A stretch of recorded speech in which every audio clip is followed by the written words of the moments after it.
Writing can be quick and easy. I've seen the videos. I know it's true.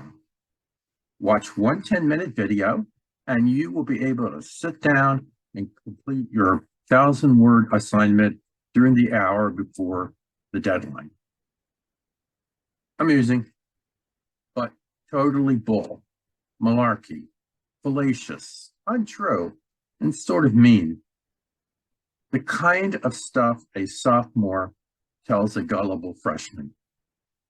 If there's a simplistic shortcut to success, don't expect upperclassmen to reveal it. I got a 4.0 in my last master's program, but I didn't get it the easy way. Process takes time, but it pays off. We're going to continue our march towards an A with a look at proofing.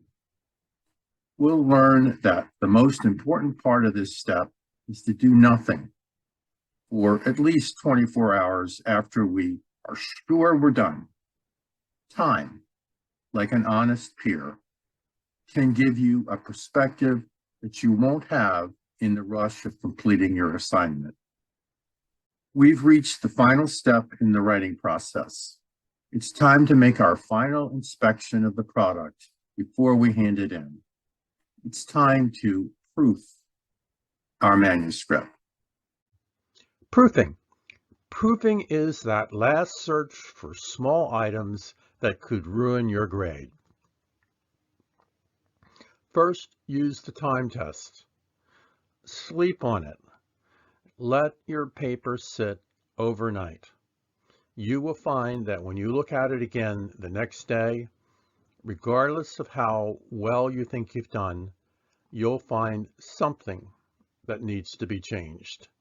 That's just the way human perspective works. It's the way the mind works. It has nothing to do with being a new writer. All writers need to do this. Format to standard.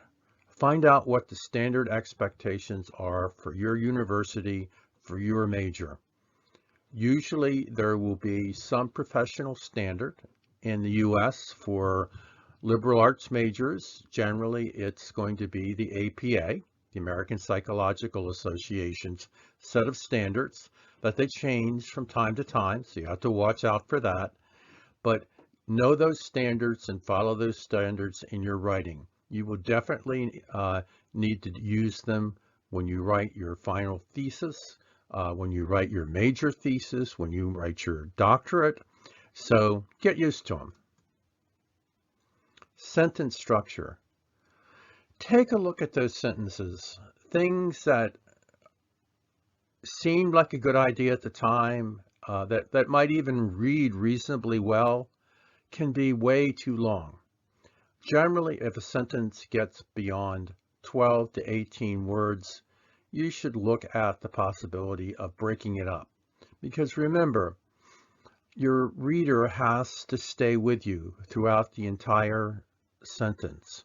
And when you're writing, you could extend your sentence on and on and on. When you're reading, you lose impatience if you don't get the break that a little bit of punctuation gives you.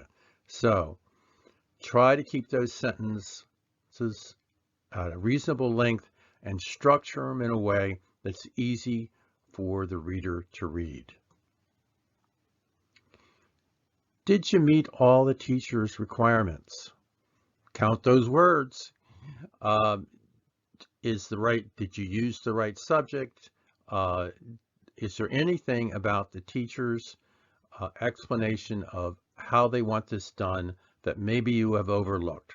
Just make sure, because teachers, they get offended if you ignore their instructions. It takes some time to write instructions, so read them and follow them.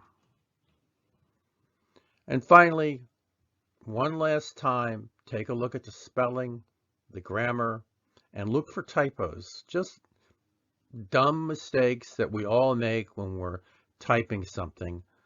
Look that you haven't, transposed a word or put a word in a different order or different place than you want it to be, and That's it. Oh, there is one final thing I'm going to let you have here because it's a bit of a secret that we instructors, try not to let students know about, except that we put them in our syllabus usually, and that is something called a rubric. And what a rubric is the teacher's design for grading your paper.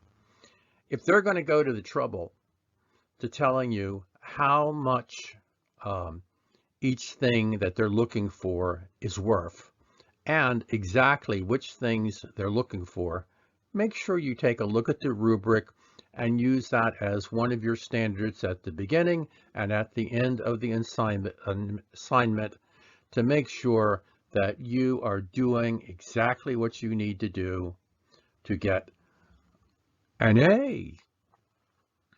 And there we go. Big finish. Your essay is ready. Go get your A. So, what's next? Even Shakespeare must have continued learning down to the last son. How do we structure the perfect sentence? What does it take to write a persuasive essay? Would it be worthwhile to review some of those basic points of grammar? Would you like to try your hand at fiction? More is coming, so subscribe and select notification to keep getting better at writing in English. If this video has met your expectations, please hit the like button. If you have comments, questions, or suggestions for improvement, please don't be shy. You've been busy and it's paid off. See you next time.